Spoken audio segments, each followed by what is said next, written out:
बुजुर्ग मौसम, मेरे साथ सीमा हाशमी, और ऐसे लग रहा है थोड़ा सा आपको ऑडियो का इशू आया जिसकी वजह से आपकी आवाज़ आपके नाज़रीन तक नहीं पहुंच सकी। और गुड मॉर्निंग आप सबको, सीमा राघु गुड मॉर्निंग। और इसके साथ साथ जो कि कल सबने देखा होगा कि किस तरह से पाकिस्तानी जवानों ने भरपूर मुकाबला किया भारतीय जो स्पॉन्सर्ड दहशत गर्दों का, जो पाकिस्तान में कल एक बार फिर कोशिश की गई कि पाकिस्तान का अमन ख़राब करने की कोशिश की जाए, पाकिस्तान को एक दफ़ा फिर इकनॉमिक एक्टिविटी की जो सिचुएशन चल रही थी बेहतरी की तरफ पाकिस्तान जा रहा है। ऑल्दो कोरोना है लेकिन पाकिस्तानी हुकूमत और पाकिस्तानी अवाम भरपूर कोशिश कर रही है, लेकिन ये बैरूनी ताकतें होती हैं और उनमें कोई भी मुलविस हो सकता है। उसमें रॉ की बात भी की जा रही है, भारतीय एजेंट्स की बात की जा रही है, फिर बैरूनी ताकतें कुछ हैं उनकी बात की गई। और बड़ी ओपनली ये भारत में भी इसीमल कहा जाता है कि हम जो पाकिस्तान में इस तरह से दहशतगर्दी तंजीमें हैं उनको हम सपोर्ट करते हैं, और उन्होंने एलानिया इस तरह की बातें की हैं। तो एनीवेज हम भरपूर मुकाबला कर रहे हैं, हमारे जो जवान हैं उन्होंने भरपूर साथ दिया पाकिस्तानी फोर्सेस का, और इंशाअल्लाह ताला इसी तरह से जब भी कभी हमला होगा पाकिस्तान पर हम भरपूर इसका मुकाबला करेंगे। हमारे जवान हमेशा तैयार हैं। तो नाज़रीन, हम अब अपने प्रोग्राम की तरफ बढ़ेंगे। पहले रन डाउन देखते हैं, फिर मज़ीद बात करते हैं।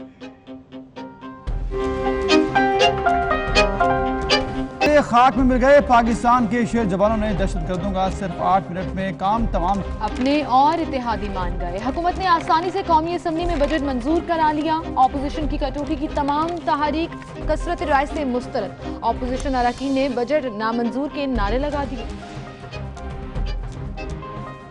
बेहतर ही होगा कि हमारा वज़ीर आज़म अपने आप को क्वारंटीना में रखे, कोई नोटिस ना ले, कोई तकरीर ना करे, कोई प्रेस कॉन्फ्रेंस ना करे। हम नोटिस लेना बंद कर दें, तुम मुल्क लौटो, हम नोटिस लेना बंद कर दें। नोटिस लेगा, इमरान आया ही नोटिस लेने के लिए। Thank you. इमरान साहब क्वारंटीन में रहें, बिलावल का वज़ीर आज़म को मशवरा। वज़ीर आज़म जिस बात का नोटिस लेते हैं उसकी कीमत में इजाफा हो जाता है। शाह कुरैशी भी डट गए, कहा इमरान खान आया ही नोटिस लेने के लिए।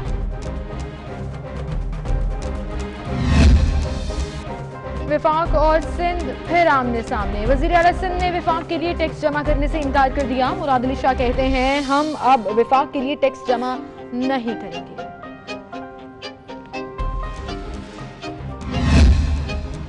कोरोना वायरस के बाद पाकिस्तान में कम होने लगे। गुज़िश्ता 24 घंटे के दौरान कोरोना से 49 अमवात, 3557 नए केसेस रिपोर्ट हुए।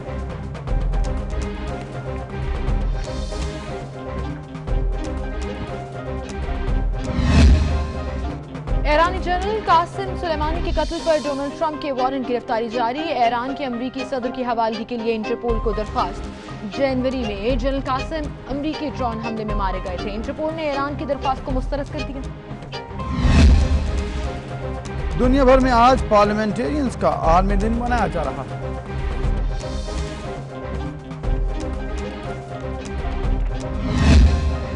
और पाकिस्तानी नामवर अदाकार बाबर अली और अदील हुसैन की आज सालगिरह। बाबर अली आज 45 बरस के, अदील हुसैन 43 बरस के हो गए।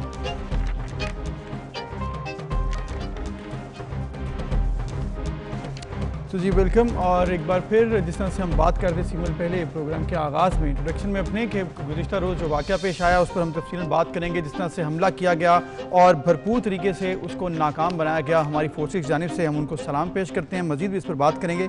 लेकिन अभी गुज़िश्ता रोज़ जो पार्लियामेंट में हुआ और वो यकीनी था कि बजट पास हो ही जाना, और बड़े आसानी से पास हो गया। 41 वोटों की कसरत राय जो है वो हुकूमत को हासिल रही और अपोजिशन सिर्फ नारे लगाती रही कि बजट नामंजूर है, बजट नामंजूर है, लेकिन बजट पास हो गया। और कल हमारे प्रोग्राम में मजहर अब्बास साहब ने ये बड़े वाज़ेह तौर पर कहा था कि बजट पास हो जाया करते हैं, ऐसा होता नहीं है कि बजट पास ना हो। लेकिन उसकी जो तफसीलात सामने आई, अब जरा आप हमेशा जो एक पॉइंट रेस करते हो कि ऑपोजिशन को तरामीम देनी चाहिए, अमेंडमेंट्स देनी चाहिए, सजेशंस देनी चाहिए, वो अक्सर मुस्तरद कर दी गई हमेशा की तरह कि जो भी तरामीम ऑफर की गई थी ऑपोजिशन की तरफ से, तजावीज़ दी गई थी, वो नहीं मानी गई। गवर्नमेंट ने मनोअन जो अपना बजट पेश किया था वो मंजूर करा लिया है। बिल्कुल। और इसके साथ साथ कल लेकिन एक चीज़ जो कि देखने में आई, क्योंकि बजट की तो एक कार्रवाई थी लेकिन बाकी हुआ क्या, बाकी तकरीरें हुई। कल बिलावल भुट्टो साहब ने भरपूर तकरीर की, फिर उसके बाद शाह कुरैशी साहब ने और बाकी अरकान असम्बली ने भरपूर तकारीर की, एक दूसरे को जवाब देते रहे, वॉकआउट्स भी हुए, काफ़ी मनाजिर देखने में आए। लेकिन सबसे पहले जो chairman peoples party Bilawal Bhutto ने इजहार ख्याल किया था असम्बली में, वो आपको दिखाते हैं। वज़ीर आज़म के लिए दो ही ऑप्शंस रहते हैं, दो ही ऑप्शंस रहते हैं, या हमारा वजीर आजम मान ले कि वो गलत है, माफी मांगे अवाम से, माफी मांगे इस हाउस से कि मैंने गलत फैसले किए हैं, मैंने इस मुल्क की मईशत को तबाह किया है, मैंने हर पाकिस्तानी का जिंदगी और सेहत को खतरा में डाल दिया है, मुझे माफ कीजिए। अब हम सब मिल के काम करें, एक पाकिस्तान हो के काम करें और इन सारे मसाइल का हल करें। या हमारा वजीर आजम इस्तीफा दे, घर चले जाए और किसी काबिल अफराद को ये काम सौंपा जाए।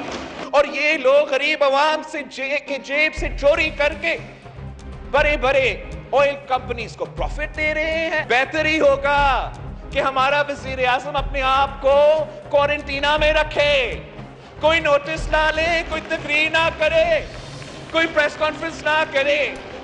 बिलावल भुट्टो जरदारी ने कल धुआंधार तकरीर की, असम्बली में मुख्तलिफ इशूज़ के ऊपर बात की, पेट्रोलियम मसनूआत के फैसले को खास तौर पर चैलेंज किया, वज़ीर आज़म को क्वारंटीन होने के लिए कहा।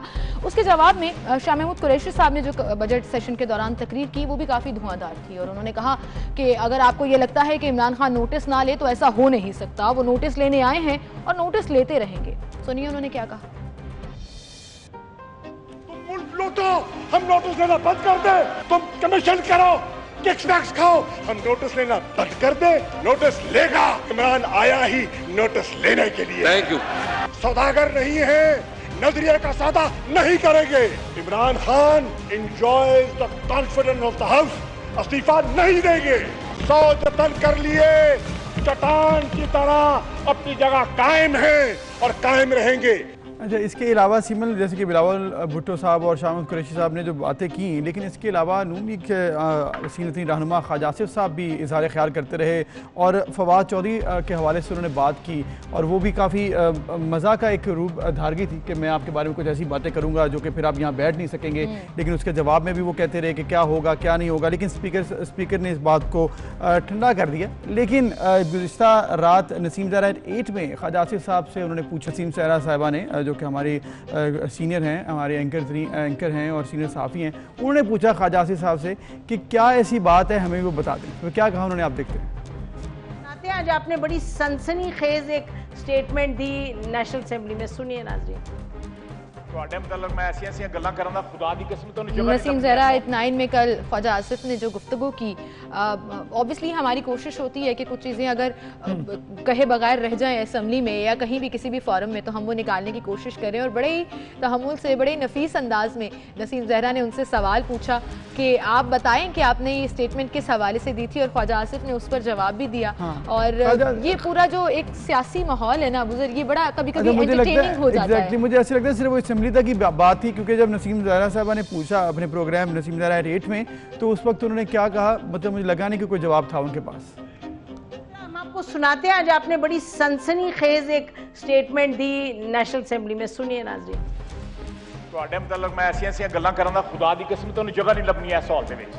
मैं सही कह रहा हूँ सर, ये पिछले 12-13 दिन से जो कुछ कर रहा है मैं सुना दूंगा सारा कुछ यहाँ पे। मैं आपके चेंबर में आके तो ये सारी बैकग्राउंड आपको बता दूंगा। ख्वाजा साहब क्या कह रहे हैं आप, चेंबर में क्या बताने जा रहे हैं, थोड़ा हमें भी बताएं।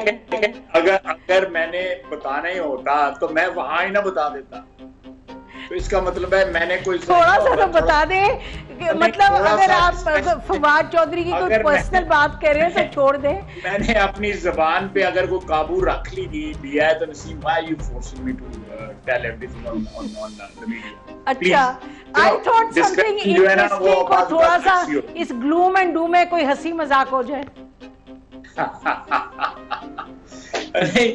नहीं बस पार्लियामेंट में जो है इस तरह की होती हैं बातें, होती हैं। हंसी मजाक हो जाए, लेकिन ख्वाजा आसिफ ने कहा कि अगर मेरी ज़बान बंद है तो उसे बंद ही रहने दिया जाए। बहरहाल जी, बजट पास हो गया। 119 जो वोट्स हैं, उस 41 का डिफरेंस आ रहा था, 160 मिले गवर्नमेंट को और अपोजिशन को मिले 119। हमारे साथ इस वक्त सीनियर सहाफ़ी, सीनियर तज्ज़ियाकार इफ्तिखार अहमद साहब मौजूद हैं, उन्हें हम शामिल गुफ्तगू करेंगे। अस्सलाम वालेकुम इफ्तिखार साहब। वालेकुम सलाम। क्या हाल चाल है इफ्तिखार साहब, ठीक हैं आप? बिल्कुल ठीक ठाक, आप कैसे हो? ठीक ठाक अल्हम्दुलिल्लाह। इफ्तिखार साहब, आप मुसलसल कह रहे थे ये बजट पास हो जाएगा, मैं आपको ट्विटर पर फॉलो कर रही थी और मुख्तलिफ सोशल हैंडल्स पर भी देख रही थी और वही हुआ और ऐसा लगा बड़ी आसानी से बजट पास हो गया, क्या कहेंगे इस पर आप? देखें, जो मेरी ऑब्जर्वेशन है उस पर मुझे काफी मेरे दोस्त जो नाराज हैं कि मैं ऐसा क्यों कहता हूँ। देखिए बात यह है कि किसी भी हुकूमत को ख़त्म करने के लिए इतना आसान नहीं है जितना हमारे दोस्त समझ रहे हैं जी।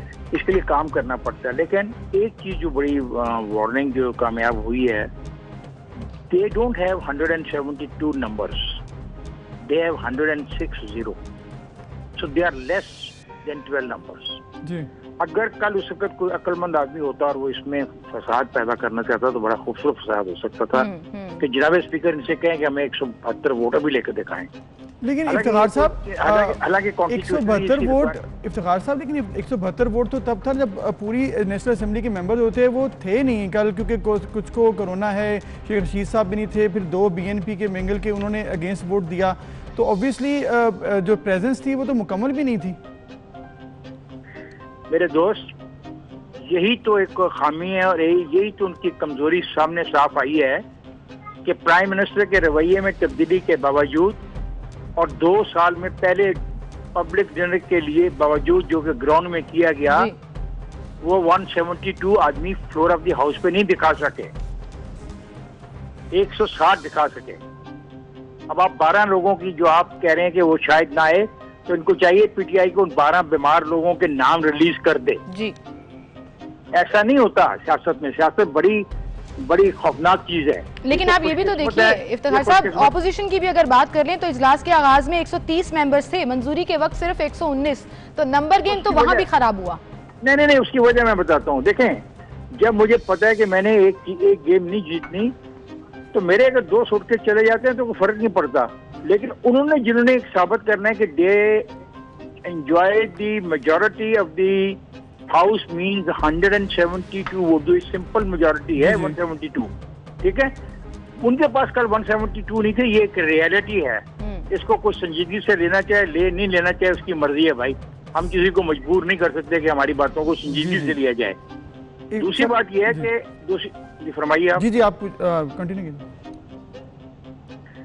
दूसरी बात यह है कि जितना सपोर्ट पाकिस्तान मुस्लिम लीग नवाज और पीपल्स पार्टी इस हुकूमत को कर रही हैं, इनडायरेक्टली मेरा नहीं ख्याल कभी को अपोजिशन इतना सपोर्ट करती है। ये महज यहाँ पे खड़े होकर मुजाहरा कर देने से बातें नहीं बनती हैं।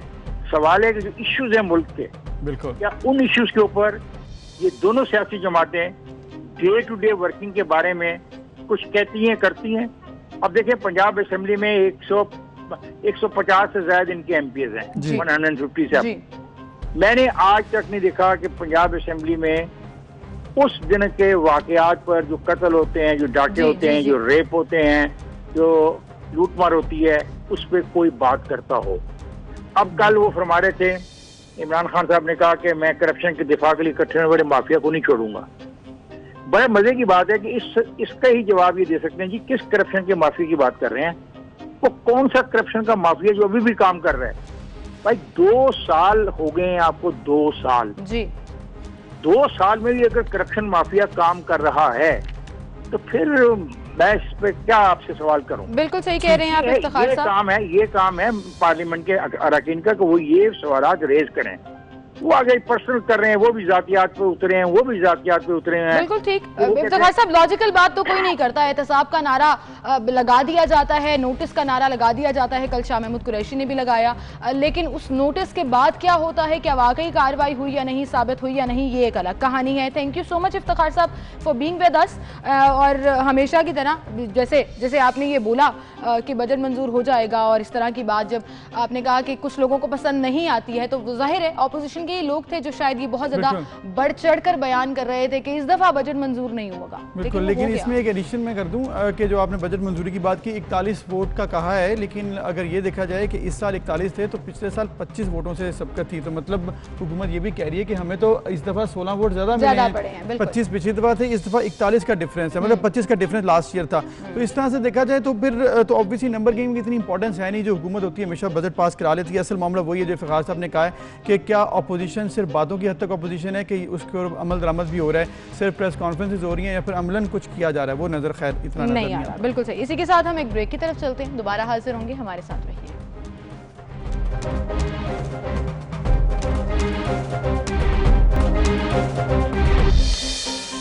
वेलकम बैक नाज़रीन। जैसे कि हमने आगाज़ में प्रोग्राम के जिक्र किया कि गुज़िश्ता रोज़ जो कि बुज़दिलों ने हमला किया पाकिस्तान स्टॉक एक्सचेंज पर, लेकिन हमारे जवान फोर्सेस ने उनको बेहतरीन अंदाज में टैकल करते हुए चारों दहशतगर्दों को मौके पर ही विदिन 8 मिनट्स हलाक कर दिया, जहन्नम वासिल कर दिया। और मेरे ख्याल में जो भी पाकिस्तान मुखालिफ इस वक्त सोच रखते हैं लोग पाकिस्तान में या फिर पाकिस्तान के बाहर, उनको समझ आ गई होगी कि पाकिस्तान इस वक्त भरपूर तैयार है किसी भी किस्म का जारहाना अज़ाइम को खाक में मिलाने के लिए। उनको समझ के आ गई होगी, उनको मुंह तोड़ जवाब मिल गया कि पाकिस्तान को तोड़ने की या पाकिस्तान में दहशतगर्दी की स्कीमें अगर आप बनाएंगे तो मुंह तोड़ जवाब देंगे, उसको डिफेंड करने की हिम्मत भी हम रखते हैं। और ऐसे वाकयात से पाकिस्तान की ना तो मईशत ना ही स्टेबिलिटी को नुकसान पहुंचता है, बल्कि पाकिस्तान मजीद मुस्तहकम होकर उभरता है। और ये जवाब उन दुश्मनों को जाता है जो मुल्क के अंदर और बाहर या सरहदों पर कार्रवाई कर रहे हैं कि हमारे फोर्सेस चाहे सरहदों पर खड़ी हो या दफातर के बाहर खड़ी हो, सिक्योरिटी के नाम पर वो चाको चौबंद दस्ते जो हैं वो हमें सुकून की नींद सोने देते हैं, क्योंकि हमें पता है कि हम महफूज हाथों में हैं। सलाम है सिंध पुलिस को, सिंध रेंजर्स को, फोर्सेस को जिन्होंने इस कार्रवाई में हिस्सा लिया, और सबसे बढ़कर सिक्योरिटी गार्ड्स को जिन्होंने सबसे पहले बरवक्त कार्रवाई की और इन दहशतगर्दों को चौकन्ना करने पर मजबूर कर दिया। उनके सामान से बहुत सी चीजें निकली, जूसेस निकले, चने निकले, चने खाने आए थे और नाको चने चबवा दिए हमारी फोर्सेस ने। I think this was the best thing which came out of it कि हमारे जवान किसी से डरते नहीं हैं और इस तरह की साजिशों का हम जवाब देने की भरपूर सलाहियत रखते हैं। बिल्कुल। और इसके साथ साथ जिस तरह से हमारे army chief general Qamar Javed Bajwa साहब ने भी इनको खराज तहसीन पेश किया हमारी फोर्सेस को, और पाकिस्तानी जो भी हुक्मरान हैं और जो भी हमारे यहाँ पे फोर्सेस के हेड्स हैं, उन्होंने एक ही बात की कि हम हर वक्त तैयार हैं। और ये जो फोर्सेस भरपूर तरीके से तैयारी रखती हैं, इनको पता होता है किसी टाइम भी कुछ भी हो सकता है। इसके लिए आप देखेंगे कल कैसे विदिन 8 मिनट्स बात की जा रही है, ये कोई छोटी बात नहीं सिमरन। इसके अलावा आप ये देखेंगे जो BLA है, ब्लूज लिबरेशन आर्मी है, इसके साथ दीगर फोर्सेस जो कि इस वक्त पाकिस्तान मुखालिफ काम कर रही हैं, भारतीय एजेंट्स हैं, इनमें रॉ मुलविस हो सकता है, इस तरह से बात की जा रही है। और काफ़ी हद तक ये बातें सामने में आई कि आप जिस तरह भारतीय मुशीर कौमी सलामती अजीत दोवल ने कहा कि हम धमकी दे चुके हैं कि हम कराची को बंद कर देंगे। तो आप ये सारा मामला है, तो हमें इस पर भरपूर फ़ख्र करना चाहिए, पाकिस्तान को इस पर फ़ख्र करना चाहिए, अपनी फोर्सेस पर फ़ख्र करना चाहिए कि किस तरह इन्होंने भरपूर जवाब दिया है। बिल्कुल सही। इस हवाले से हम बात करेंगे। हमारे साथ रिटायर्ड ब्रिगेडियर तूर साहब मौजूद हैं, दिफाई तज्जियाकार हैं, उन्हें हम खुश आमदीद कहेंगे। अस्सलाम वालेकुम ब्रिगेडियर साहब। वालेकुम अस्सलाम। बहुत शुक्रिया ब्रिगेडियर साहब ज्वाइनिंग करने के लिए। कल जो एक ज़बरदस्त खबर ये सामने आई कि हमारी फोर्सेस भरपूर सलाहियत भी रखती हैं, हिम्मत भी रखती हैं, जज्बा भी रखती हैं कि 8 मिनट में जहन्नुम वासिल कर सकते हैं हम दुश्मनों को। तो ये जो हमारा दुश्मन है, जो पाकिस्तान के अंदर भी डिस्टेबिलिटी चाहता है, भारत के अलावा तो ये वोट किसी के पास नहीं जाता। और कल उनके मीडिया पे अलल ऐलान इस चीज़ का डायरेक्टली और इनडायरेक्टली इतराफ़ भी किया जा रहा था। क्या कहेंगे इस पर आप? बिस्मिल्लाहिर्रहमानिर्रहीम। जी, आपने बिल्कुल दुरुस्त कहा कि ये कार्रवाइयाँ जो हैं, ये हमारा दुश्मन भारत जो है उसके जो खुफिया इदारे हैं वो करते हैं। और इसके वाज़ेह सबूत हमारे पास, सबसे बड़ा सबूत तो कुलभूषण यादव है जो हमारे पास है, हमारी हिरासत में है और सज़ा याफ्ता है। उसकी सज़ा पर अमल जो है वो कुछ देर के लिए रुका हुआ है कुछ बैनुल-अक़वामी मामलात की वजह से, लेकिन वो कोई अकेला नहीं है। इससे पहले भारत की एक लंबी तारीख़ है हमारे साथ, हमारे मुल्क के अंदर रेशा-दबानियाँ और दहशत गर्दाना कार्रवाइयाँ करने की। सबसे पहले मैं ये कहूँगा कि हमें अपने शहीदों पे फ़ख्र है, अपने मुहाफ़िज़ों पे फ़ख्र है। कल उन्होंने बिल्कुल अपना फ़र्ज़ जिस तरीके से अदा किया, उससे साफ ज़ाहिर होता है कि हमारी सिक्योरिटी फोर्सेस न सिर्फ ये कि चौकन्नी हैं, बल्कि अब दहाइयों की लड़ाई के बाद वो इस कदर तरबियत याफ्ता हैं और मुस्तैद हैं कि इस किस्म की कार्रवाइयाँ जो दुश्मन बड़ी प्लानिंग के साथ करता है उनको नाकाम करने की बहुत अच्छी सलाहियत रखती हैं। और इसके लिए पूरी कौम को अल्लाह का शुक्र अदा करना चाहिए। बिल्कुल तूर साहब, जैसे आपने जिक्र किया कि भरपूर अल्हम्दुलिल्लाह हमारी फोर्सेस सलाहियत रखती हैं और एक तवील जंग हमने लड़ी है इन दहशत गर्दों के ख़िलाफ़ अपनी सरज़मीन पर भी और बैरून ममालिक में भी। ये बताइएगा कि ये जो स्लीपर सेल्स का जिक्र किया जा रहा है कि एक बार फिर एक्टिव हो गए हैं, भारतीय ये स्पॉन्सर्ड होते हैं स्लीपर सेल्स, इसके पीछे क्या वजह हो सकती है और ये क्या वक्त कौन सा है जो सिलेक्ट किया गया? क्योंकि आपने देखा होगा कि गुज़िश्ता 2 से 3 हफ्तों में मुतादिद ऐसे छोटे छोटे हमले किए गए, कोशिश की गई, लेकिन हमारी फोर्सेस ने उसको जवाब दिया। कल जो हमला था वो एक बहुत बड़ा हमला था, लेकिन उसको भरपूर तरीके से जवाब देकर उसको ख़त्म कर दिया गया। तो इसके पीछे जो अगर हम कनेक्ट करें डॉट्स को, वजह क्या निकलती है कि स्लीपर सेल्स एक बार फिर इस टाइम क्यों एक्टिव हो गए हैं? देखें, इसकी वजूहात में एक वजह तो यह है कि भारत एक गैर कानूनी, गैर आइनी कदम उठा चुका है कश्मीर के अंदर, और कश्मीर पर पाकिस्तान और भारत का पुराना तनाज़ा है जो अक़वाम मुत्तहिदा में रजिस्टर्ड है, उसके ऊपर अक़वाम मुत्तहिदा की करारदादें मौजूद हैं। और दूसरी एक नई डेवलपमेंट ये है कि चीन ने अपने उस इलाके पर अपना असर व रसूख और अपना जो उसका क्लेम है वो असर्ट करना शुरू कर दिया, और उस क्लेम को असर्ट करने के लिए अभी हाल ही में चीन ने वो इलाका ले लिया है अपनी फ़ौज आगे बढ़ाकर, जो वो अरसे से भारत को कह रहा था कि आप यहाँ ये आए हुए हैं, ये हमारा इलाका है और इसके ऊपर हमें बातचीत के ज़रिए इसका हल निकालना चाहिए। लेकिन भारत हर दरम है, पाकिस्तान के साथ भी हर दरम है, और इलाके के तमाम हमसायों के साथ उसका रवैया हर धर्मी, धौंस, धांधली और ज़बरदस्ती का है। और वो अपने आप को इस इलाके में चौधरी मनवाना चाहते हैं। बात हेजीमनी की है छोटों पर, और चीन के साथ वो बराबरी असर्ट करते हैं।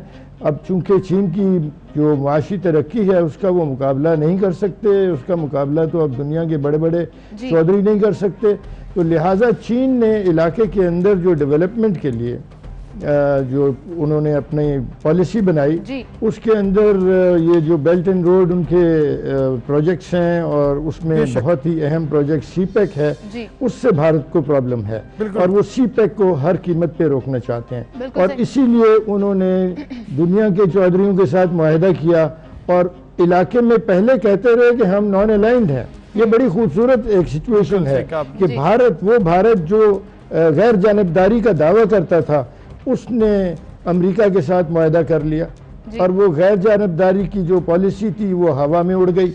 तो अब वो चीन के साथ मुसाबिकत के लिए इस इलाके में वो चाहते हैं कि हम चीन के मुकाबले पर आएँ, बल्कि पूरे इलाके जो इलाकाई साउथ एशिया के ममालिक हैं उन पर हमारी हेजीमनी कायम हो जाए। तो अब चूंकि चीन की वजह से उनको बहुत ज़्यादा खिफ़त उठानी पड़ी है, और उस खिफ़त को ज़ायल करने के लिए अपने अवाम के सामने वो पाकिस्तान में तखरीबकारी की एक नई मुहिम लेकर आए हैं। और ये जो पिछले चंद दिनों में बहुत सारे अब ये जो झूठ का प्रोपेगेंडा है भारत का, और उसकी जो ढिठाई है वो दुनिया में नजर आ रही है, और दुनिया इस पर बात कर रही है कि पाकिस्तान हो जाए, चीन हो जाए, नेपाल हो जाए, और अब बांग्लादेश की भी अगर बात करें तो कुछ ताल्लुकात बेहतर नहीं है। तो खत्ते में सबसे ज्यादा ढीठ और झूठा मुल्क जो है वो भारत ही कहलाता है। अच्छा, इस पर हम बात करेंगे। आपने कश्मीर का भी जिक्र किया, आपने लद्दाख का भी जिक्र किया, पर कल कुछ इंडियन मीडिया के ऊपर बलूचिस्तान सेपरेशन की बात बड़े ही ढिठाई के साथ और बड़े ही, जिसे कहते हैं ना, गुस्से के साथ की जा रही थी। इस पर भी हम बात करेंगे किन बेसिस पर भारत ये बात करता है और हम कितनी सलाहियत रखते हैं उनको वहां भी रोकने की। इस पर बात होगी। एक छोटी सी ब्रेक, दोबारा हाजिर होंगे।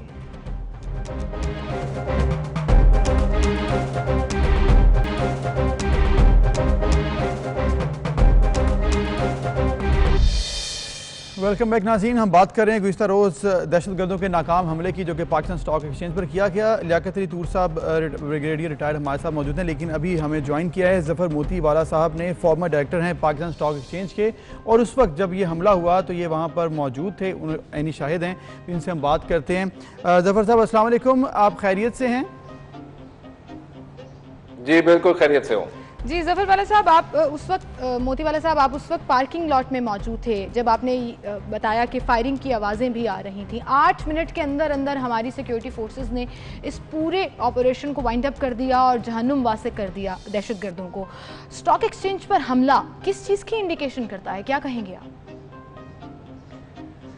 देखिए, अगर आपको कराची का एरिया पता हो तो ये पता आपको चलेगा कि ये वॉल स्ट्रीट कहलाती है पूरी रोड जो है हमारे। इसमें हमारा स्टेट बैंक हमारी दीवार के साथ हैं, हमारे उसके साथ पुलिस हेडक्वार्टर है, तमाम बैंकों के हेड ऑफिस वहाँ हैं, और उनमें सबसे इम्पोर्टेंट बिल्डिंग जो है वो PSX है, पाकिस्तान स्टॉक एक्सचेंज की बिल्डिंग, क्योंकि ये सिंबल होता है एक इकोनॉमिक वेलबींग का, एक इकोनॉमिक हब का, जो कराची है और जो पाकिस्तान के लिए है जी। अब ये जो हमला था ये दो तरफा था। एक तो ये था कि हमारे यहाँ मेजॉरिटी शेयर होल्डर अब बन गया है चाइनीज गवर्नमेंट, तो ये ना सिर्फ हमें परेशान करना और हमें जिल्लत के साथ करवाने की कोशिश थी, बल्कि चाइना को भी ये नीचा दिखाने की पूरी गेम प्लान थी। अब अलर्टनेस की आप जो बात कर रहे हैं, हमें पहले से कुछ खबरें तो थी कि कोई इस एरिया को देख रहा है और कोई खतरा है, तो हमारे जो सिक्योरिटी गार्ड्स हैं, हमारे पास जो रेंजर्स की नफरी है, पुलिस की नफरी है, वो पहले से अलर्ट थी जी। और वो अलर्टनेस का सबूत मेरे को कुछ बताने की जरूरत नहीं है। जी, बिल्कुल 8 मिनट में चारों ये जो दहशतगर्द आए थे चारों दहशतगर्द को खत्म किया गया, उनको जहन्नुम रसीद हुई और हमारे भी लोग शहीद हुए। उसमें जो हमारे सिक्योरिटी गार्ड थे जो बहुत सालों से हमारे साथ हैं वो शहीद हुए, क्योंकि पहला अटैक जो था वो बिल्कुल मेन गेट पर जो ये बैठे होते हैं गार्ड्स हमारे, उन पर था। फिर जो रैपिड फायर वाले पुलिस के 2 जवानों ने जो पीछे से उन्होंने स्नाइपर फायरिंग एक्सपर्टीज अपनी दिखाई, उसको कोई अप्रिशिएट नहीं कर रहा कि उनकी एक्सपर्टीज इतनी थी स्नाइपर फायर के कि उन्होंने दूर दूर बैठकर भी इन्हें निशाना बना लिया और जो टारगेट था सीधा सर साहब आपकी बात बिल्कुल ठीक है। जिस तरह से आपने जिक्र किया है कि बेहतरीन क्विक रिस्पांस हमारा था, हमारी फोर्सेस का अल्लाह का शुक्र है कोई नुकसान ज़्यादा नहीं हो सका, जो कि अज़ाइम थे दुश्मनों के। लियाकत तूर साहब, जिस तरह से जफर साहब ने कहा है कि पाकिस्तान स्टॉक एक्सचेंज पर हमला बेसिकली सिर्फ पाकिस्तान को नहीं, पाकिस्तानी इन्वेस्टर्स को जो पाकिस्तान के लिए इन्वेस्टर हैं, जिसमें चाइना इस वक्त सफ़े अव्वल पर है, उसको भी टारगेट किया गया, इकॉनमी को टारगेट करने की कोशिश की गई है, तो फिर भरपूर जवाब दे दिया गया है। आप क्या कहेंगे इस तमाम अज़ाइम पर और फिर उसके बाद जो जवाब दिया और तो साहब ये भी कहिएगा, जिसका रेफरेंस मैं पहले दे रही थी कि बलूचिस्तान सेपरेशन की बात उनके मीडिया पर ऐसे की जा रही है जैसे दुकान से कैंडी लाना हो, तो चाइना ने भी उनको मुंह तोड़ जवाब दिया और पाकिस्तान तो हमेशा से ही अपने डिफेंड करने का पूरा हिम्मत भी रखता है, जज्बा भी रखता है। इस पर भी कुछ कहिएगा जो उनका मीडिया प्रोपेगेंडा है। जी बिल्कुल, देखिए बलूचिस्तान में तो वो बहुत देर से शोरिश कर रहे हैं और कलभूषण यादव, मैंने पहले भी कहा, इस बात का सबूत है कि उनका इंटरेस्ट है और उनके जो सिक्योरिटी एडवाइज़र हैं कौमी सतह के, डूवाल साहब, वो तो बरमला बहुत सारे लेक्चर्स में सीधा सीधा कहते रहे हैं कि हमारा मकसद ही पाकिस्तान को तकलीफ़ देना है, पाकिस्तान को पेन से दो चार्ज करना है और पाकिस्तान के टुकड़े करने हैं, और भारत की निजात इसी में है कि वो पाकिस्तान को खुदा न खास्ता नुकसान पहुंचाएं, और उनकी हर कोशिश नाकाम होती है। नुकसान जब वो पहुंचाने की कोशिश करते हैं, ये भी एक बहुत बड़ी कोशिश थी, ये छोटी कोशिश नहीं थी, इसलिए कि इसके जो इम्पोर्टेंस है स्टॉक एक्सचेंज की और उसका जो नेशनल मोराल से ताल्लुक़ है और नेशनल कौमी मईशत से ताल्लुक़ है, वो बहुत ही अहम है। और उन्होंने बहुत मेहनत करके और बहुत गौर खौज करके ये टारगेट सिलेक्ट किया। टारगेट सिलेक्ट कौन करता है? टारगेट पे हमला करने वाले तो सोल्जर्स, आप कह लें कि वो कारिंदे हैं, दहशतगर्द हैं, वो जाकर हमला करते हैं। तो टारगेट सिलेक्ट करने वाले तो कमांडर्स हैं और बहुत जहांदीदा कोहना मश्क कमांडर्स हैं और जो इस पूरी कैंपेन को डायरेक्ट कर रहे हैं। तो उन्होंने बहुत मेहनत करके टारगेट सिलेक्ट किया, टारगेट सिलेक्ट करके उन्होंने बहुत बेहतरीन जवाब दिया दुश्मन को। जफर साहब, आपने भी सुनी बात, इलाके साहब की भरपूर जवाब दिया गया। एक जवाब तो हमारी फोर्सेस ने दिया, एक जवाब हमारे जो स्टॉक एक्सचेंज में जो इन्वेस्टर्स हैं उन्होंने दिया है। कल जहां पर स्टॉक एक्सचेंज रुकी, उसके बाद जब शुरू हुई, चंद लम्हों के बाद जब दोबारा से स्टॉक एक्सचेंज शुरू हुई, तो दोबारा से इसमें बड़ी तेज़ी आई, इन्वेस्टर जो थे मज़ीद एक्टिव हो गए और अभी भी माशाल्लाह 34,181 से ऊपर ट्रेड कर रही है। नहीं, आपको गलत इन्फॉर्मेशन है, 1 सेकंड के लिए भी नहीं रुकी, 1 सेकंड के लिए भी रुकी। 10 बजे मार्केट शुरू हुई है, नहीं बिल्कुल 10 बजे मार्केट शुरू हुई है। मैं 10:03 पर जब टर्न कर रहा था, जब फायरिंग की आवाज़ शुरू हुई है, 10:25 के अंदर या 10:27 के अंदर इनको ख़त्म कर दिया गया। जो एक रूमर थी कि कुछ बिल्डिंग के अंदर है, उसके लिए जो कॉम्बिंग का सिलसिला होता है वो शुरू हुआ रेंजर्स की तरफ से, पुलिस की तरफ से। लेकिन मार्केट हमने 1 सेकंड के लिए भी बंद नहीं की। जबरदस्त। और मार्केट पहले जब हमला हुआ तो जाहिर है एक नेचुरल है कि मार्केट नीचे जाएगी, लेकिन जैसे हमला पसपा हुआ और ये पता चला कि टेररिस्ट खत्म हो गए हैं तो उसके बाद मार्केट बड़ी पॉजिटिव चली है और उम्मीद है आज भी हमारी मार्केट जो है उसी मोमेंटम को आगे बढ़ाएगी। जहां हम फोर्सेस को, सिक्योरिटी गार्ड्स को, रेंजर्स को, पुलिस को खराज तहसीन पेश कर रहे हैं, वहीं पर स्टॉक एक्सचेंज के वर्कर्स को भी, आप सब लोगों को भी हम सैल्यूट पेश करते हैं, क्योंकि 1 सेकंड के लिए भी ना रुकना और आप लोगों की ये मेहनत ही है कि ये डिस्टेबल होने की बजाय मजीद मुस्तहकम हुई। तो इसमें तो सबकी कोलैबोरेशन और सबका हिस्सा शामिल है फिर। बिल्कुल, और इसमें कोई शक नहीं है। और अब जो नया है, वेल थैंक यू जफर साहब और लियाकत अली तूर साहब, आपने हमें वक्त दिया और बात की, और ये इतनी सबकी बात है कि उन्होंने कहा है जफर साहब ने सीमल के 1 लम्हे के लिए नहीं रुकी। मतलब अगर ये कुछ लोग देख रहे थे, सुन रहे थे कि शायद स्टॉक एक्सचेंज रुक गई है, लेकिन वो तो बाद में तो फौरन स्टार्ट हो गई, और वो कह रहे 1 लम्हे के लिए भी नहीं रुकी और वो उसी तरह बिजनेस होता रहा। तो ये बहादुरी है पाकिस्तानी अवाम की, जो कि हर वक्त तैयार है किसी भी दुश्मन को सामना करने के लिए, और कहीं पर भी हमारे हौसले पस्त नहीं होंगे इंशाल्लाह। पाकिस्तानी मसाइल क्या हैं ये हम बेहतर तौर पर जानते हैं, लेकिन उनको हल कैसे करना है ये उससे भी बेहतर तौर पर जानते हैं। ना किसी को दाखिल होने की इजाजत देंगे, ना कहीं पर पाकिस्तान के खिलाफ अजाइम को परवान चढ़ने देंगे। मुंह तोड़ जवाब देने की हिम्मत रखते हैं हम। इंडिया ये सुन लो और आइंदा ऐसी हिम्मत मत करना, ये बच्चा बच्चा कहता है। और आई थिंक जहां लद्दाख में उनको शिकस्त हुई, पाकिस्तान की लाइन ऑफ कंट्रोल हो या सरहदें हो, उनको मुंह की खाना पड़ती है। आई थिंक दोबारा शायद वो ऐसी हिम्मत इकट्ठा करने में एक टाइम लेंगे। बट एनीवेज जी, हमें एक ब्रेक की तरफ जाना है, एक ब्रेक ले लेते हैं, फिर हाजिर होंगे। हमारे साथ रहिए। Welcome back. एक बार फिर से आपको खुशामदीद कहेंगे। प्रोग्राम वहीं से कंटिन्यू करेंगे जहां से हम बात कर रहे थे कि एक जानिब तो 8 मिनट के अंदर अंदर हमारी फोर्सेस ने कार्रवाई की, जो बार बार हम इस बात का जिक्र भी कर रहे हैं, हमें we are so proud of our forces. लेकिन वहीं पर एक बात जो अभी डिस्कस हो रही थी, हम प्रोग्राम में कर भी रहे थे, कि स्टॉक एक्सचेंज के अमले ने 1 सेकेंड के लिए भी काम बंद नहीं किया। स्टॉक एक्सचेंज बंद नहीं हुआ इस पूरे ट्रॉमा के दौरान, इस पूरे ऑपरेशन और हमले के दौरान भी स्टॉक एक्सचेंज का अमला काम करता रहा। ये बहुत बड़ी बात है, बहुत बड़ी बात है, कोई शक नहीं है इसमें। और ये बात हमें बताई है जफर मोतीवाला साहब ने, farmer director Pakistan stock exchange, हमारे साथ मौजूद थे, उन्हीं से हम बात करेंगे। और वो अबदीदा भी हो गए जब वो बात कर रहे थे कल के लम्हात के बारे में और किस तरह से उन्होंने देखा सब कुछ, और फिर जो जज्बा था हमारे फोर्सेस के बाद हमारी स्टॉक एक्सचेंज में तमाम स्टाफ का, अल्हम्दुलिल्लाह पाकिस्तानी तमाम इसी जज्बे के साथ हमेशा खड़े हैं। जफर साहब, जिस तरह से हम बात कर रहे थे कि पहले तो खराज तहसीन पेश किया हमने फोर्सेस को, उसके बाद जो स्टॉक एक्सचेंज के स्टाफ को हम सैल्यूट पेश करते हैं कि जिन्होंने पाकिस्तान के दुश्मन के जो अज़ाइम थे उसको खाक में मिला दिया। 1 लम्हे के लिए भी आपने बताया कि कल स्टॉक एक्सचेंज बंद नहीं की गई।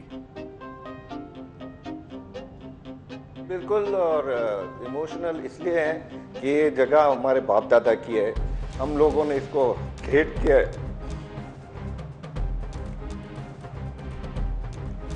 बिल्कुल, आपका ये इमोशनल होना आपकी मोहब्बत पाकिस्तान के लिए जो है वो जाहिर करती है, और ऐसे ही मुहिब्बुल वतन लोग होते हैं जो हमेशा पाकिस्तान के लिए दुआगो भी होते हैं, पाकिस्तान के लिए काम भी करते रहे हैं और करते रहेंगे भी। जफर मोतीवाला साहब, आपके ये आंसू आपकी बहादुरी और आपकी मोहब्बत वतन का यकीन दिला रहे हैं। थैंक यू जी। चक्कर ये है कि ये जो स्टाफ था ये पूरा डर गया था। स्टाफ हमारी औलाद की तरह होता है और वो सब अंदर फंसे हुए थे। फिर ये पूरे रोड पर जो खून और देखा गया है, ये बच्चे जो हैं इन्होंने कभी ऐसा नज़ारा नहीं देखा। और फिर लाशें पड़ी हुई हैं, फिर हमारे शहदा पड़े हुए हैं और हर तरफ अफरा तफरी, गोलियों की आवाज़, दस्ती बम की आवाज़, फिर जो असला देखा गया और सीसीटीवी में जो इनके अज़ाइम के और उनकी शक्लों पर जो फिटकार थी वो देखकर, और वो हर आदमी को, जो हमारे स्टाफ है, हमारे लोग जो अंदर हैं, 2-2.5 हज़ार हमारे इन्वेस्टर और स्टाफ वहाँ पर होता है हर दिन, उनकी खैरियत पूछने के हर सेकंड कर रहे हैं अंदर। और अंदर से है कि पूरा एरिया लॉक किया गया। फिर जब ये खबरें आने लगी कि कुछ दहशतगर्द बिल्डिंग के कंपाउंड से अंदर चले गए तो और ख़तरा बढ़ गया, क्योंकि अब आप उसमें देखें कि जो असला निकला है वो तो दस्ती बम हर ऑफिस पर फेंकते हैं, अगर ये अलर्टनेस नहीं होती हमारी फौज की, रेंजर्स की, पुलिस की, सिक्योरिटी की, तो ये खतरनाक बहुत हो जाता। फिर ये बता रहे हैं कि भाई ये खाना पीना साथ लेकर आए थे, तो इनके आगे के मकासद समझ आते हैं कि क्या करने वाले थे।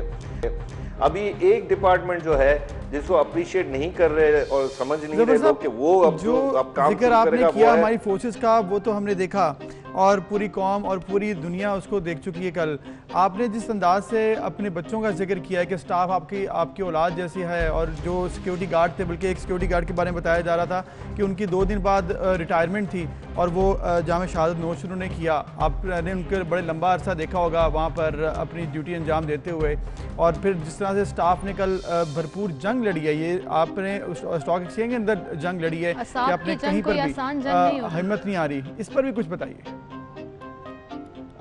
अब मैं ये आगे बात चलाना चाह रहा हूँ कि ये जिस तरह की प्लानिंग थी, ये प्लानिंग तो इनकी बहुत लंबी चौड़ी थी। अब राइकी हो रही कहाँ से हुई, मास्टरमाइंड कौन था, स्लीपर सेल कहाँ बने हुए हैं, इनको यहाँ लोकल कराची में किसने सपोर्ट किया, ये काम अब शुरू हो रहा है एक नए डिपार्टमेंट का जो काउंटर टेररिज्म डिपार्टमेंट है।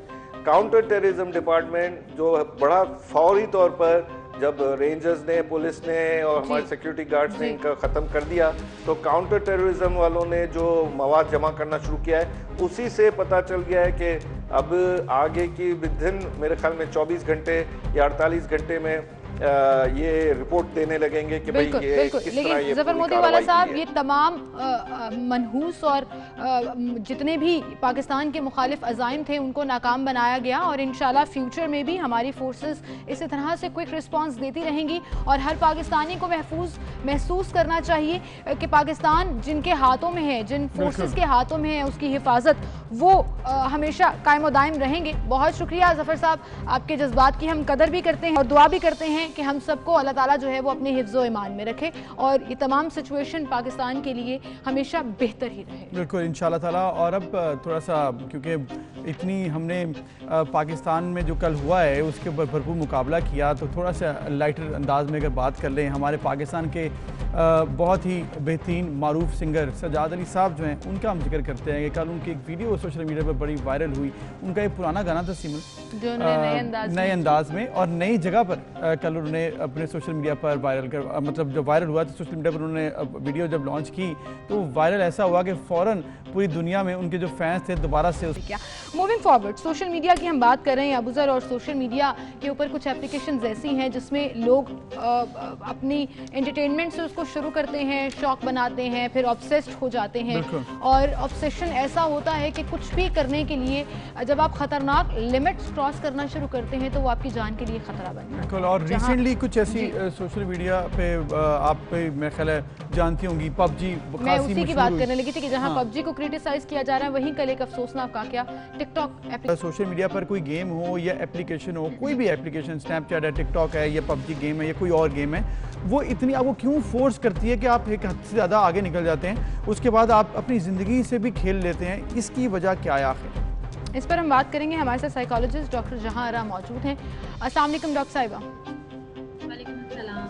डॉक्टर साहिबा, बड़ा इंपॉर्टेंट ये टॉपिक है, negative aspects of any social media application, वो चाहे टिकटॉक हो, चाहे पबजी हो, या कोई भी ऐसी गेम जिसके बारे में कहा जाता है कि आपको मेंटली स्ट्रेस्ड कर देता है, ख़ासतौर पर टीनेज बच्चे, वो लोग जो इसको हॉबी से शुरू करते हैं फिर इससे ऑब्सेस्ड हो जाते हैं। क्या वजह है ये ऑब्सेशन की? क्या वाकई में हम इन एप्लीकेशंस को मुर्दे इल्ज़ाम ठहराएं? अच्छा देखिए, सबसे पहले जो ये शोर मचा था ना, ये 2010 में यूएस में, क्योंकि आपको पता था गैजेट सबसे ज़्यादा जो है वो यूरोपियन और अमेरिकन कंट्रीज जो थी उसमें बहुत ज़्यादा यूज़ में थी बच्चों के, वहाँ से ये फिर Aahista Aahista slowly Asian countries में आना शुरू हुआ। तो वो शोर इसीलिए था क्योंकि यूएस में जो 2010 से 2015 तक का जो सुसाइड रेट था वो एकदम से बढ़ गया था, और तब भी उन्होंने जो ब्लेम था वो स्मार्टफोन्स को देना शुरू कर दिया कि बच्चे जो है वो स्मार्टफोन्स बहुत यूज़ कर रहे हैं और गेम्स बहुत यूज़ कर रहे हैं। अब सेम यही वाला जो इशू है ये हमारे जो डेवलपिंग कंट्रीज है इनमें भी शुरू हुआ। तो मेरी एक्चुअली ये गुजारिश है कि यूज ऑफ स्मार्टफोन जो है एक्चुअली वो कभी भी कॉज नहीं करता किसी भी किस्म की मेंटल हेल्थ इशू। बिल्कुल जो यूज ऑफ एक्चुअली आपकी टाइमिंग्स है ना, आपकी स्क्रीन टाइमिंग, वो एग्जैक्टली वो मैटर करता है। अब देखिए पूरी दुनिया में एकदम से पेंडेमिक की जो सिचुएशन आपके सामने है, सब कुछ ऑनलाइन आ गया ना। अब की एजुकेशन, अभी अब टीवी प्रोग्राम्स देख लें, लाइव आपके सामने एग्जांपल जा रही है। तो बहुत ज़्यादा हम लोग इस पे अब आने वाले हैं। हमें एक्चुअली जो मेंटल हेल्थ रिलेटेड जो चीज़ें, कुछ SOPs हमें इसके भी मुहैया करने पड़ेंगे और वो मेंटेन करने पड़ेंगे। और उनके अंदर टाइमिंग है कि आपकी स्क्रीन टाइमिंग क्या है। अब एक बच्चा जो कि सुबह 8 से लेके और 12 बजे तक एक तो अपनी क्लासेस ले रहा है, उसके बाद वो फिर एकदम से क्लासेस से फ्री होती मोबाइल पे टिकटॉक, पबजी या और भी बहुत सारी ऐसी गेम्स हैं जिनके अंदर चैलेंजेस जो हैं वो दिए जाते हैं और वो बच्चे एक्सेप्ट करते हैं, ठीक है, स्पेशली टीन्स जो हैं।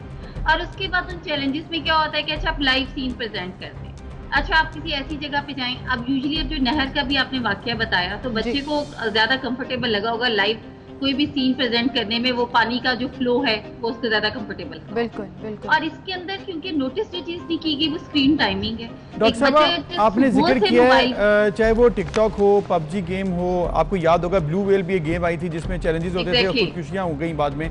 ये सारी गेम्स हो गई, स्क्रीन टाइम हो गया, ये तो बात है आपकी बिल्कुल ठीक है, स्क्रीन टाइम हो, excess of everything is bad, आप एक्सेस से क्रॉस ना करें। लेकिन ये पॉसिबल प्रॉब्लम होती है कि नहीं हो पाता जब बच्चे जो हैं वो सुनते नहीं हैं, वो फिर गेम्स खेलते हैं, माँ बाप से छुप कर भी खेलते हैं, ऐसी गेम्स हों या फिर ऐसा इस्तेमाल हो, वो मैनेजमेंट कैसे? देखिए जब हम ये डिसाइड कर लेते हैं ना कि अभी हर चैनल पे यूजुअली यही टॉपिक है कि स्मार्टफोन्स का एक्सेसिव यूज है जिसकी वजह से सुसाइड्स हो रही हैं, एग्रेशन बहुत हो रहा है। नॉर्मली मुझे फोन कॉल्स आती हैं पेरेंट्स की, तो इसका मतलब है कि नाउ दिस इज एक मेन इशू है जो हमारी सोसाइटी में अब प्रिवेल कर चुका है और हमें इसके लिए भी SOPs बनाने पड़ेंगे। पेरेंट्स की क्यों नहीं सुनते? क्योंकि पेरेंट्स ने घरों में अपनी रेट एस्टेब्लिश नहीं की हुई है। मैं सब पेरेंट्स को ये कहती हूँ कि एटलीस्ट आपकी रेट एस्टेब्लिश होनी चाहिए घर के अंदर। बच्चे आपको मत लेके चले ना, आप बच्चों को लेकर चलें। You are the parents actually. और मैं हर चैनल पे ये कहती हूँ और बार बार ये कहती हूँ कि ये जो एक ट्रेंड निकल आया है parent child friendship, you know I mean कि माँ बाप की कोई दोस्ती नहीं हो सकती है। दोस्ताना रवैया और एक दोस्ती दो अलग चीजें हैं। माँ बाप का दोस्ताना रवैया होना चाहिए, लेकिन माँ बाप का जो रिट है वो एस्टेब्लिश होनी चाहिए, आपकी टाइमिंग होनी चाहिए, आपका चेक एंड बैलेंस होना चाहिए, आप बिल्कुल आप घर के अंदर पर डिसिप्लिन मेंटेन करें। फिर दूसरी बात ये है कि माँ बाप का भी इसमें बहुत कसूर है, 50% पेरेंट का भी कसूर है, क्योंकि उनको भी ये पता है कि कोई और क्योंकि इस सिचुएशन में काम है नहीं है और बच्चों को कैसे बिजी करेंगे। सो मतलब बट जहां साहिबा अब आप देखिए कि ये जो अभी रिसेंट इंसिडेंट लाहौर में हुआ था जिसमें 2 बच्चों ने खुदकुशी कर ली, पेरेंट्स उन्हें मना कर रहे थे कि पबजी नहीं खेलनी, बैन लगा दिया, थोड़ा कर्फ्यू का ग्राउंड कर दिया, इन अदर वर्ड्स अगर हम कहें तो उन्होंने खुदकुशी कर ली। अब ये ऑब्सेशन क्या करें? हमारे पास हेल्दी एक्टिविटीज नहीं है, ऑनलाइन भी बहुत सी हेल्दी एक्टिविटीज होती हैं, बहुत से ऑनलाइन कोर्सेज कर सकते हैं बच्चे, बहुत सी टेक्निकल और क्रिएटिव चीजें सीख सकते हैं। मतलब हर चीज पे हम जब सोशल मीडिया या स्मार्टफोन्स को ब्लेम कर देंगे और अपनी परवरिश के ऊपर या अपनी ट्रेनिंग के ऊपर नहीं देखेंगे तो क्वेश्चन फिर रेज होता है ना तरबियत के ऊपर। मैं एग्जैक्टली मैंने इसीलिए बात बिल्कुल स्टार्ट में यही कहा था कि हम स्मार्टफोन्स और गैजेट्स को ब्लेम कर ही नहीं सकते, क्योंकि आने वाला जो वक्त है वो थ्रू आउट हम इसी पे डिपेंडेंट होने वाले हैं। और आहिस्ता आहिस्ता से लोगों को बहुत आसानी भी होगी ना, ऑनलाइन ही सारा सेटअप है, ऑनलाइन आपकी शॉपिंग है। हमें एक्चुअली अपने घरों के अंदर भी SOPs जो हैं उनको प्रेजेंट करना पड़ेगा, उन्हीं को ही हम लोगों को डिसिप्लिन करना पड़ेगा। बच्चों को जब आप जो अभी पबजी वाली बात करें ना, the parents they were too late actually, तब उनको जो है तब आइडिया हुआ जब बच्चे बहुत ज्यादा एक्सेसिव डिपेंडेंट हो गए थे गेम के ऊपर। Then they took notice and that was the late actually, उनको तब लेना चाहिए था। मतलब आप इंस्टॉल करने ही ना दें बच्चों को ऐसी गेम्स। मैं जिन बड़े अपने करीब बच्चों को जानती हूँ इंक्लूडिंग माय डॉटर, तो आप ऐसी चीजें मत इंस्टॉल करने दें। अगर बच्चे बहुत ऑब्सेस हो रहे हैं तो आप उनको रोकें, उनको कुछ दिन रोकें और फिर कुछ दिन देखें। कुछ दिन आपको बच्चे होते हैं ना, वो बिहेवियर जो होता है उनका डिपेंडेंट होता है, आपको उनको इंडिपेंडेंट करने के लिए ना कुछ दिन उनके साथ लगना पड़ता है। बिल्कुल सही। कि अच्छा let's go for the walk, अच्छा let's play tennis, let's play, चलो आप भाई ये ऑल्टरनेट देना पड़ेगा, हेल्दी ऑल्टरनेट देना पड़ेगा। बिल्कुल सही, एग्जैक्टली। आप बच्चों को कुकिंग में ले जाएं, बच्चों को जो फादर्स हैं उनको अपने साथ इन्वॉल्व करें, रिटर्न वर्क में इन्वॉल्व करें, ऑफिस में करें, छोटी छोटी से उनको आप इस तरह की काम उनको डेलीकेट करें कि वो बिजी हो, बच्चे डिस्ट्रैक्शन लेके आएंगे तो इंशाल्लाह ताला बच्चों के लिए मजीद मामला भी बेहतर होंगे। पेरेंट्स के लिए बहुत शुक्रिया डॉक्टर जहारा, आपने हमें बताया और बड़ी अच्छी टिप्स दी है मेरे ख्याल में कि आप पेरेंट्स जो हैं अगर खुद एक तो रोल अपना साथ बच्चों को लेकर चलें, उनको गाइड करें, डिस्ट्रैक्शन लेके आएँ, तो अगर देखें मॉनिटर करें कहीं गलत हो रहा है तो उसको टाइमली रोकें। बट अनफॉर्चुनेटली अब उधर होता ही है कि 1.5 से 2 साल की उम्र के बच्चे को हम मोबाइल पकड़ा देते हैं ताकि वो रोए ना और आपकी जिंदगी में आपकी एक्टिविटीज में इंटरप्ट ना करे, तो फिर बच्चे ऐसे आदी होते हैं कि फिर वो आपकी नहीं सुनते। तो ये शुरू से डिसाइड करना पड़ेगा। एनीवेज जी, मूविंग फॉरवर्ड, एक छोटी सी ब्रेक की तरफ जाना है और मानसून आ रहा है। मानसून में आपको पता है फिर बड़ी परेशानी होती है, वो कराची हो, इस्लामाबाद हो, पेशावर हो या लाहौर हो, जब नदी नालों का मंजर पेश करते हैं हमारे शहर। इस दफ़ा प्लानिंग क्या है, इस पर बात करेंगे। एक छोटी सी ब्रेक, फिर हाजिर होंगे। वेलकम बैक नाज़रीन।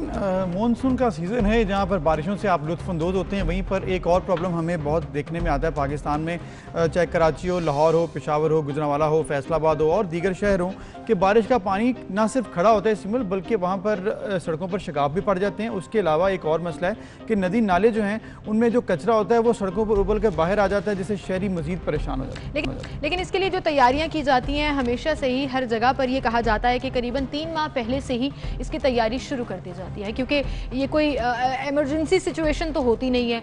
कैलकुलेटेड फिगर्स होते हैं कि बस अब मानसून शुरू हो जाएगा, बारिशों का सिलसिला जो है वो इतना होगा, पूरा एक साइंस है जिसको समझा जाता है। लेकिन उसके बावजूद अब आप ये लाहौर के मनाजर देखिए, ये वो मेन शाहराएं हैं जो फुल पानी से भरी हुई होती हैं, लोगों का गुजर मुश्किल होता है, इवन कई कई गाड़ियां जो हैं वो फंस जाती हैं। यहाँ तक कि लास्ट टाइम तो ये भी देखा गया कि GPO चौक के बिल्कुल सामने माल रोड जो एक मेन जगह है, एक प्रोमिनेंट सड़क है लाहौर का, वो बिल्कुल करीब था जंक्शन, उस पे इतना बड़ा शगाफ पड़ गया इस बारिशी पानी की वजह से। बहरहाल अब देखना ये होगा कि इस साल गवर्नमेंट्स मुख्तलिफ प्रोविंसेस की किस तरह इस चीज़ को हैंडल करती हैं। हम रुक करते हैं सबसे पहले तो पंजाब, और पंजाब में लाहौर का, कि मानसून की क्या तैयारी है। और इस दफ़ा सड़कें लाहौर को पेरिस तो नहीं बना देंगी, और उससे मेरी मुराद पेरिस या इटली या वेनिस तो नहीं बना देंगी कि शहर के अंदर ही कनाल चल रही है, जो कि ऑलरेडी है भी, बट सड़कें भी कनाल का मंजर पेश कर रही होती हैं। हमारे साथ वाइस चेयरमैन वासा लाहौर शेख इम्तियाज मौजूद हैं, उन्हें हम शामिल गुफ्तगू करेंगे। अस्सलाम वालेकुम शेख साहब।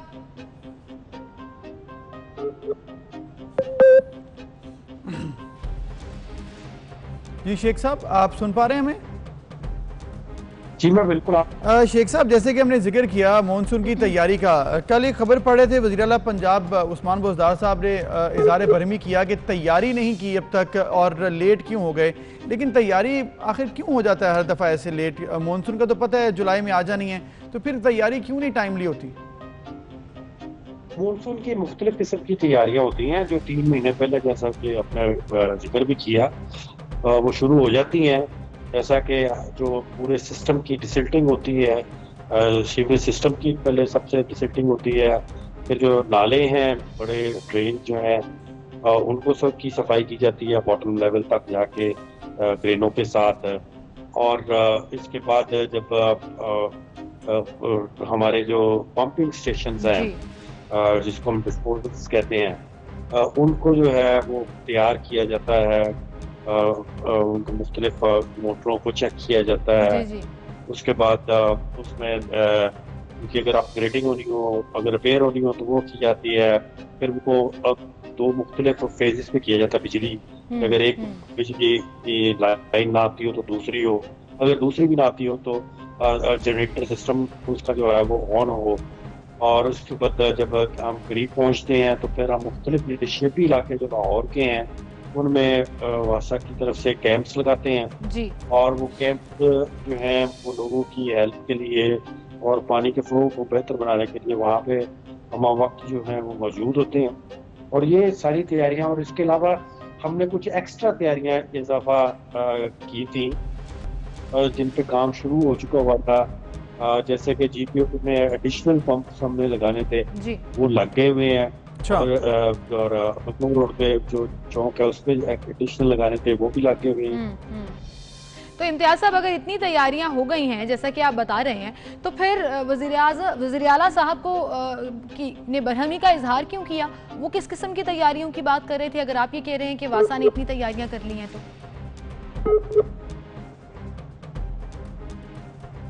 शेख इम्तियाज साहब, आप तक आवाज पहुंच रही है?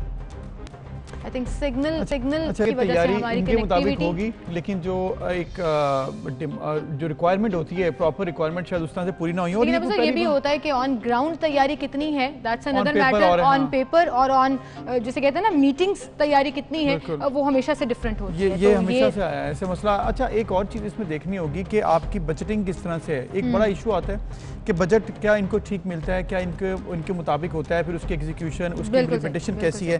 क्योंकि आप देखें कि वासा के ऊपर 3 अरब 2017 में था और इस वक्त 14 अरब रुपया खर्चा जा रहा है। तो ये थोड़े पैसे तो नहीं है, खसारे में वासा जा रहा है। और कभी कभी जब इसकी प्राइवेटाइजेशन की बात होती थी पिछले दौरे हुकूमत में, तो उस पर क्रिटिसाइज भी करती थी, लेकिन फिलहाल तो ये इदारा चल रहा है। शेख इम्तियाज साहब वापस हमारे साथ आ गए। शेख साहब, मैं ये जानना चाह रही थी कि इतनी तैयारियां अगर आप लोगों ने की हैं जैसा आप बता रहे हैं, तो फिर वज़ीर आला पंजाब सरदार उस्मान बुज़दार बरहम क्यों हुए?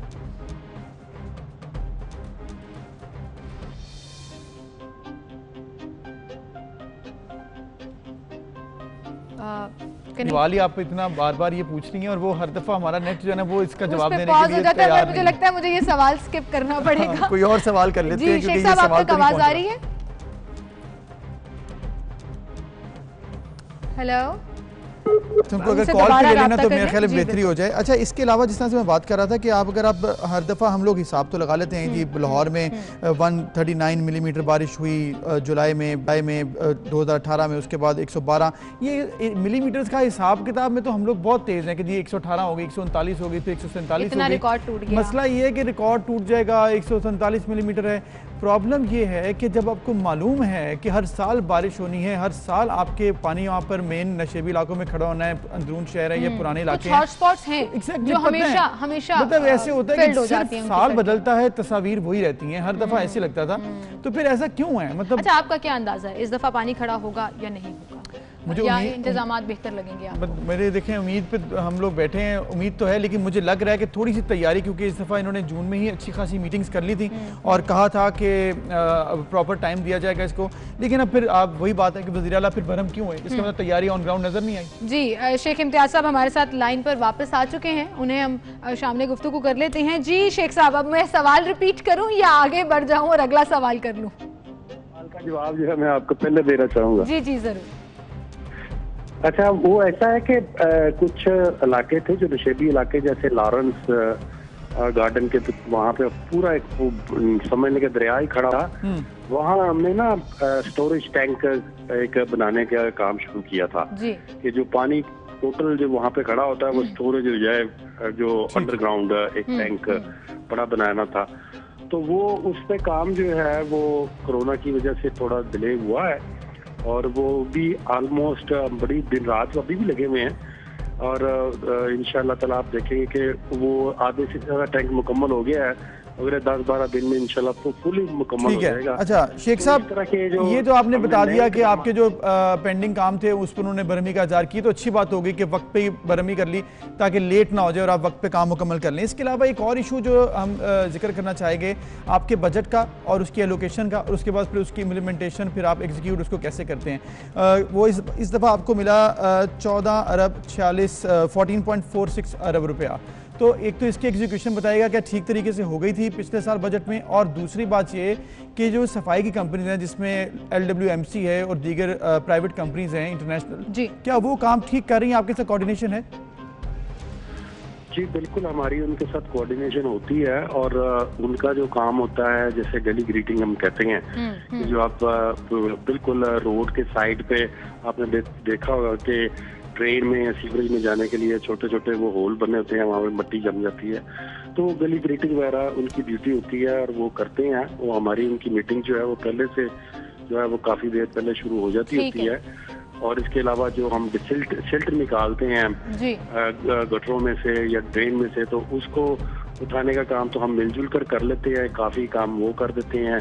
और काफी जो वो नहीं उठा सकते, तो फिर हमारे बिल्कुल सही। शेख साहब चलें, आपके अकॉर्डिंगली तैयारियां मुकम्मल हैं एंड वी रियली होप कि वो तैयारियां एक्चुअली रियलिटी में नजर भी आए। इंशाल्लाह आपने देखा तैयारियां इसकी मुकम्मल होती हैं, क्योंकि लाहौर का चीफ सिस्टम जो है वो 50 मिलीमीटर पे डिजाइन किया गया है। जैसे एक पाइप ही 50 मिलीमीटर पे डिजाइन किया गया हो, और बारिश तो डबल हो रही है उससे।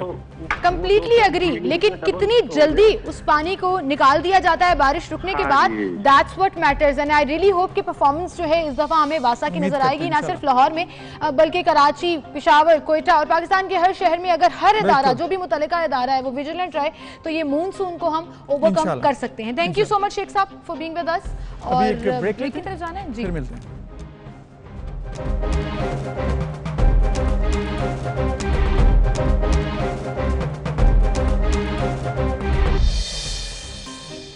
Welcome back. पाकिस्तान एक तारीखी मुल्क है और हमारा विरसा दुनिया भर में मशहूर है। इंटरनेशनल टूरिस्ट आते हैं यहाँ पर, ख़ास तौर पर अगर हम लाहौर का जिक्र करें तो तारीखी इमारत और विरसे से भरा पड़ा है जिसे लोग बहुत ज़्यादा सराहते हैं। बिल्कुल, लेकिन तारीखी इमारत कुछ ऐसी हैं जो कि बहुत मशहूर हैं, लेकिन कुछ ऐसी भी पाकिस्तान में और लाहौर में खुसूसन इमारत हैं जो कि इतनी ज़्यादा फेमस नहीं हैं, लेकिन वो तारीखी हैसियत उनकी अपनी जगह पर बरकरार है।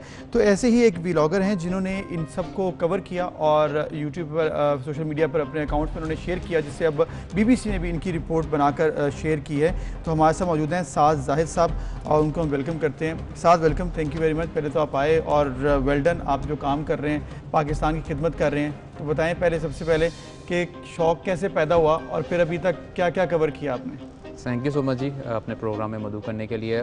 शौक़ की जहाँ तक बात है तो शौक़ तो शुरू से ही था, बचपन से ही है। जब इमारतें देखता था, ये चुबुर्जी देखी तो वो एक सवाल ज़हन में आता था कि ये क्यों बनी हुई है, इसका लॉजिक क्या है, ये किस मकसद के लिए इस्तेमाल होती रही।